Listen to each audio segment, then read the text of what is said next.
Hello everyone, it's an usual dish. வெண்டைக்காய் பொரியல் எனக்கு பிடிச்ச மாதிரி செஞ்சுருக்கேன், பார்ப்போம் வாங்க. இதுக்கு 1/2 கிலோ வெண்டைக்காயை நல்லா கழுவி எடுத்துக்கிறேன்.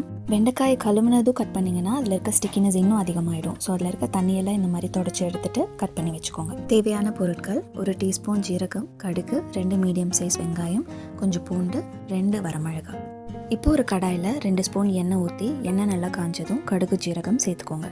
கடுகு ஜீரகம் பொரிஞ்சதும் இதில் நம்ம கட் பண்ணி வச்சுருக்க பூண்டு, வரமிளகாய் 2த்தையும் சேர்த்து நல்லா வணக்கி விட்டுக்கோங்க.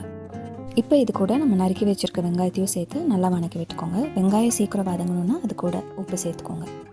வெங்காயம் நல்லா வதங்கினதும் நம்ம கட் பண்ணி வச்சுருக்க வெண்டைக்காயை சேர்த்துக்கோங்க. வெண்டைக்காயோட ஸ்டிக்கினஸ் போகிற வரைக்கும் நல்லா வணக்கி விட்டுட்டே இருங்க. இப்போ அதில் நான் கொஞ்சம் ஆயில் சேர்த்துருக்கேன். இப்போ நமக்கு அதில் தேவையான 1/4 டீஸ்பூன் மஞ்சள்தூள், 1/2 ஸ்பூன் மிளகாய்த்தூள் சேர்த்துருக்கேன். உங்கள் காரத்துக்கு ஏற்ற மாதிரி நீங்கள் மிளகாய்த்தூள் சேர்த்துக்கோங்க. தேவையான அளவு உப்பு சேர்த்ததும் வெண்டைக்காய் பொரியல் ரெடி. இந்த வீடியோ பிடிச்சிருந்தா லைக் பண்ணிக்கோங்க, மறக்காமல் சப்ஸ்கிரைப் பண்ணிக்கோங்க.